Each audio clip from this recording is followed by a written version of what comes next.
Hello friends, मैं विरांश सोलंकी फिर से आप सबका स्वागत करता हूं मेरे यूट्यूब चैनल पे। फ्रेंड्स, हमने लास्ट लेक्चर में देखा था गुडविल फाइंड आउट करने की, कैलकुलेट करने की थर्ड मेथड जो हमने पढ़ी थी, ठीक है, जिसको हमने बोला था सुपर प्रॉफिट मेथड। अब यहाँ पर हम लास्ट मेथड, गुडविल की कैलकुलेशन की लास्ट मेथड, जिसको हम बोलेंगे कैपिटलाइजेशन ऑफ प्रॉफिट मेथड, का इस्तेमाल करके गुडविल कैसे फाइंड आउट करते हैं, गुडविल की वैल्यूएशन कैसे करते हैं, इसके बारे में हम पढ़ेंगे। ठीक है, चलो तो समझते हैं गुडविल होता क्या है, अदर कैपिटलाइजेशन प्रॉफिट मेथड से हम गुडविल कैसे फाइंड आउट करते हैं।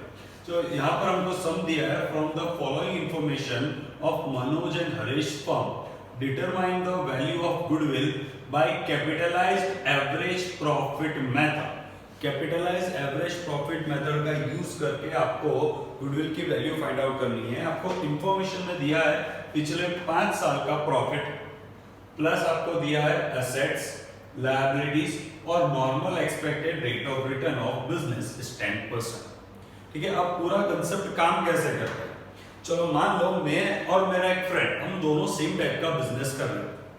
मेरे बिजनेस का प्रॉफिट है 50,000, उसके बिजनेस का प्रॉफिट भी 50,000, दोनों के बिजनेस का प्रॉफिट सेम है।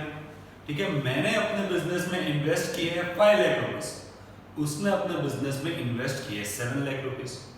तो मैं अगर क्वेश्चन करूं कि हम दोनों में से अच्छा बिजनेस किसने किया, तो आप बोलोगे कि सर दोनों का प्रॉफिट सेम ही है, मेरा भी 50,000, उसका भी 50,000, प्रॉफिट तो सेम है। तो क्या आप कह सकते हैं कि किसी ने अच्छा बिजनेस किया, किसी ने बुरा बिजनेस किया, या तो फिर एक बिजनेस दूसरे बिजनेस से बेटर है। तो अगर आप सिर्फ प्रॉफिट को कंपेयर करेंगे तो कोई कह नहीं सकता कि भाई कोई बिजनेस बेटर है या बेटर नहीं है, ठीक है, या उससे वर्स। बट अगर आप उसमें इन्वेस्ट की गई अमाउंट को कंपेयर करेंगे और उस हिसाब से देखेंगे तो आपको पता चलेगा कि मेरा बिजनेस उसके बिजनेस से ज्यादा बेहतर है। कैसे? तो मैंने बिजनेस में इन्वेस्ट किए 5 लाख रुपीस और मुझे प्रॉफिट हुआ 50,000 का। उसने बिजनेस में इन्वेस्ट किए 7 लाख रुपीस और प्रॉफिट हुआ 50,000 का। मतलब मैंने उससे 2 लाख रुपए कम इन्वेस्ट की, कम कैपिटल डाले, फिर भी प्रॉफिट उसके जितना ही हुआ। अगर वो ज्यादा पैसे डाल रहा है तो उसको प्रॉफिट ज्यादा होना चाहिए था, पर ऐसा हुआ नहीं। मेरे फ्रेंड ने मेरे से ज्यादा कैपिटल इन्वेस्ट की पर प्रॉफिट मेरे जितना ही हुआ, तो इसका मतलब मेरे बिजनेस का परफॉर्मेंस उसके बिजनेस के परफॉर्मेंस से ज्यादा अच्छा। ठीक है, मैंने उससे 2 लाख कम कैपिटल इन्वेस्ट की, फिर भी मेरा प्रॉफिट उसके जितना ही हुआ। तो ये जो 2 लाख रुपए मैंने कम इन्वेस्ट किए, ये मेरे बिजनेस की गुड।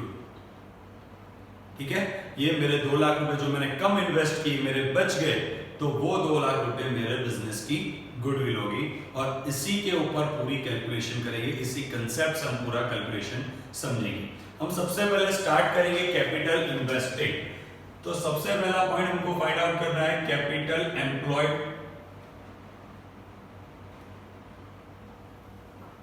आप उसको एम्प्लॉयड कैपिटल भी बोल सकते हो, कैपिटल एम्प्लॉयड भी बोल सकते हो। चलो उसकी फॉर्मूला हमने देखी थी, capital employed equals to assets minus liabilities. चलो हमारे बिजनेस की टोटल असेट दी है हमको 13,40,000 माइनस लायबिलिटीज दी आपको 3,40,000।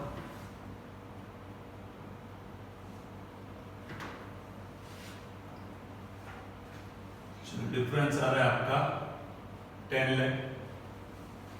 ये 10 लाख हुआ कैपिटल एम्प्लॉयड, मतलब आपने बिजनेस में 10 लाख रुपए की कैपिटल एम्प्लॉयड की है, यानी कि 10 लाख रुपए बिजनेस में आपने इन्वेस्ट किए। अब सेकंड पॉइंट पे हम आ जाएंगे, जो हमने थर्ड मेथड पे भी पढ़ा था, एक्सपेक्टेड रेट ऑफ रिटर्न। चलो हमको यहाँ पर expected rate of return, normal rate of, जिसको नॉर्मल रेट ऑफ रिटर्न भी बोलते हैं, वो दिया है आपको 10%। अब इसका मतलब क्या होगा? इसका मतलब आप जितना भी पैसा बिजनेस में डालोगे उसका 10% आपको प्रॉफिट होगा। ठीक है, आप जितनी कैपिटल एम्प्लॉय करोगे उसका 10% आपको प्रॉफिट होगा, ये आप एक्सपेक्टेशन रख सकते हो।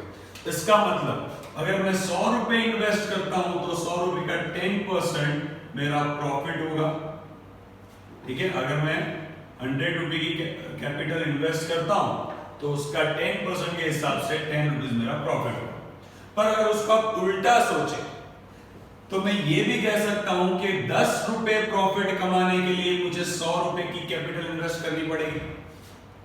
ठीक है, एक्सपेक्टेड रेट ऑफ रिटर्न हम नॉर्मली कैसा देखते हैं कि आप जितना पैसा जितनी कैपिटल डालोगे उसका 10% प्रॉफिट होगा। लेकिन आप उसको उल्टा भी सोच सकते हो कि अगर आपको 10 रुपए का प्रॉफिट चाहिए तो आपको 100 रुपए की कैपिटल इन्वेस्ट करनी पड़ेगी। ठीक है, अब इसी कंसेप्ट से हम आगे बढ़ेंगे। सबसे पहले हम फाइंड आउट करेंगे हमारे बिजनेस का एवरेज प्रॉफिट।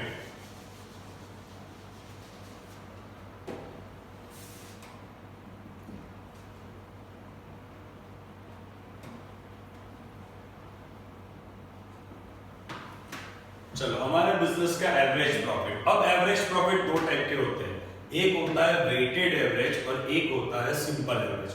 कब वेटेड एवरेज यूज करेंगे? तो अगर कंटिन्यूअसली आपका प्रॉफिट साल दर साल अगर वो इंक्रीज हो रहा हो तो कंपलसरी वेटेड एवरेज, अगर वो फ्लक्चुएटिंग हो तो हम उसको सिंपल एवरेज से कैलकुलेट करेंगे। अब यहाँ पर देख लेते हैं, यहाँ पर क्या प्रॉफिट आपका कंटिन्यूअसली इंक्रीज हो रहा है। तो 2012-13 से लेकर 16-17 तक के डेटा आपको दिए। अब यहाँ पर देखेंगे तो प्रॉफिट था 90,000, फिर इंक्रीज हुआ 1 लाख, फिर इंक्रीज हुआ 1,10,000, फिर से इंक्रीज हुआ 130 और फिर से इंक्रीज हुआ 150।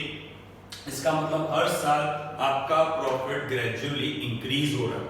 अगर प्रॉफिट ग्रेजुअली इंक्रीज हो रहा हो तो आपको बोला हो या ना बोला हो, कंपलसरी वेटेड एवरेज मेथड से ही आपको एवरेज प्रॉफिट फाइंड आउट करना पड़ेगा। ठीक है, तो हम शुरू करेंगे। सबसे पहले वेटेड एवरेज प्रॉफिट कैसे फाइंड आउट करेंगे? तो कॉलम बनाएंगे ईयर 2012 से लेकर 16-17 तक दिया है तो लिखेंगे 2012-13, 2013-14, 2014-15, 2015-16 और 2016-17। ठीक है, आपको ईयर की कॉलम आपने बनाना। फिर आएगा आपका प्रॉफिट। चलो, प्रॉफिट हमको दिया है 90,000, 1 lakh, 1,10,000,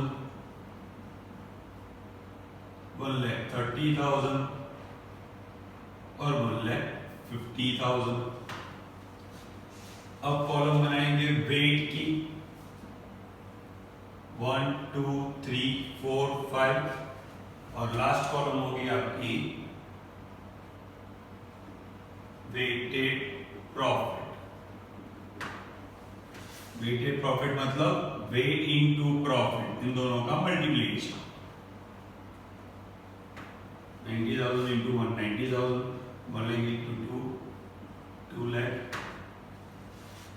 1,10,000 into 3 lakh 30,000, 1,30,000 into 4 5 lakh 20,000, 1,50,000 into 5 7,50,000। ये जो आपका प्रॉफिट आ गया वेटेड प्रॉफिट। अब इसका टोटल हम कर लेंगे 90,000 plus 2 lakh plus 3,30,000 plus 5,20,000 plus 7,50,000, 18,90,000 आपका टोटल वेटेड प्रॉफिट होगा। और इसका टोटल आएगा 2 + 1 3 + 3 6 + 4 10 + 5 50। ठीक है, तो नीचे लिखेंगे हम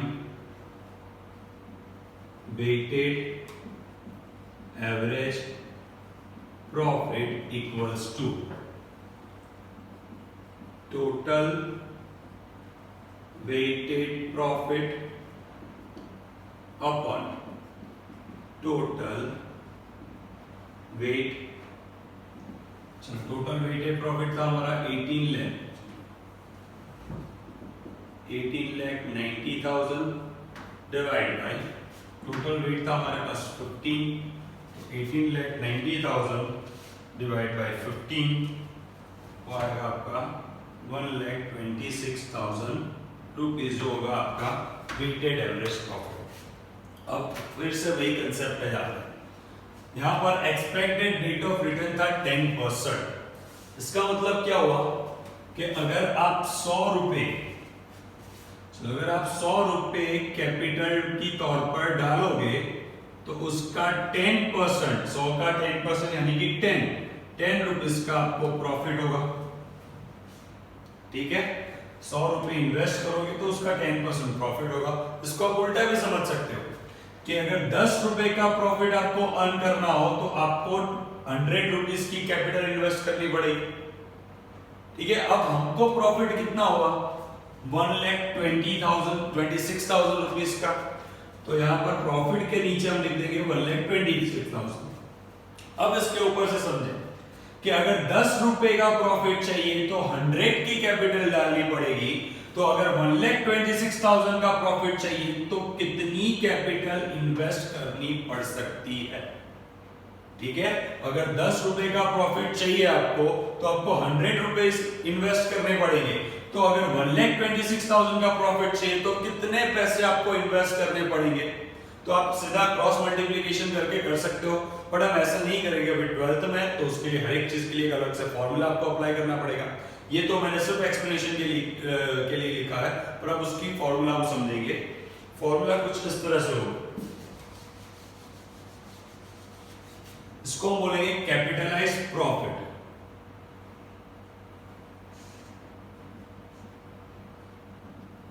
capitalised profit equals to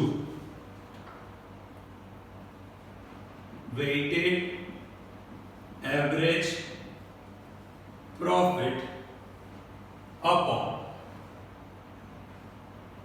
normal rate of return. चलो, अभी नॉर्मल रेट ऑफ रिटर्न या तो फिर आप एक्सपेक्टेड रेट ऑफ रिटर्न भी लिख सकते हो, दोनों चीजें सेम ही।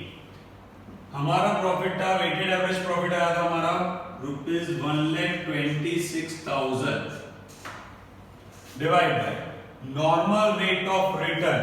चलो, नॉर्मल रेट ऑफ रिटर्न कितना दिया आपको 10% दिया है। तो आप दो तरीके से फॉर्मूला लिख सकते हो, या तो आप सीधा डिवाइड बाय 10% लिख दो, अगर आपको नीचे 10% नहीं लिखना है तो आपको into 100 फॉर्मूला में लिखना पड़ेगा। ठीक है, या तो आप सीधा डिवाइड बाय 10% कर दो, अगर 10% नहीं कर रहे हो सिर्फ 10 से डिवाइड कर रहे हो तो into 100 आपको बाजू में कंपलसरी लिखना पड़ेगा। चलो, तो इसकी वैल्यू कुछ आएगी 12,60,000 रुपीज। अब ये क्या दिखा रहा है 12,60,000 रुपीज कि भाई आपने अगर 1,26,000 का आपको अगर प्रॉफिट अर्न करना है तो उसके लिए आपको 12,60,000 रुपीज इन्वेस्ट करना जरूरी है, मतलब इतने रुपए की कैपिटल आपको डालना जरूरी है। ठीक है, चलो, तो अब हम कंपेयर करेंगे हमने कितनी कैपिटल डाली। तो हमारी कैपिटल एम्प्लॉयड है 10 lakh rupees.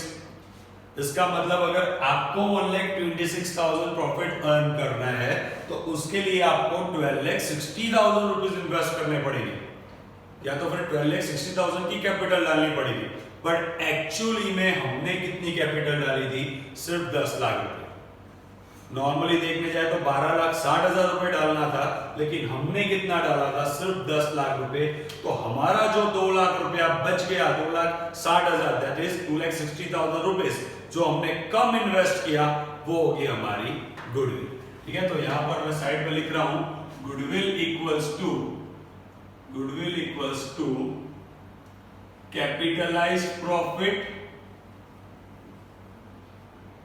Minus capital employed. चलो, कैपिटलाइज्ड प्रॉफिट हमारा आया था 12,60,000, 12,60,000 minus capital employed 10 lakh, difference जो होगा हमारा 2,60,000, वो होगी आपकी गुडविल की वैल्यू। ठीक है, मतलब नॉर्मली अगर देखने जाए मार्केट में तो आपको 1,26,000 रुपए का प्रॉफिट अर्न करने के लिए 12,60,000 रुपए इन्वेस्ट करने पड़ेंगे, बट हमने कितने इन्वेस्ट किए, सिर्फ 10 लाख रुपए। तो दूसरों के मुकाबले हमने 2,60,000 रुपए कम इन्वेस्ट किए, जो पैसे हमारे बच गए वो वैल्यू होगी हमारी गुडविल की वैल्यू। ठीक है, आई होप आपको समझ में आ गया होगा। अब हमने अभी तक सारी जो भी मेथड थी कैलकुलेशंस की, गुडविल की वैल्यू कैलकुलेशंस के लिए, वो सारी मेथड्स हमने कंप्लीट कर लिए। अब नेक्स्ट चैप्टर में जाएंगे जहां पर हम आगे जो भी टॉपिक होगा उसके बारे में हम स्टडी करेंगे। ठीक है, तब तक के लिए थैंक यू।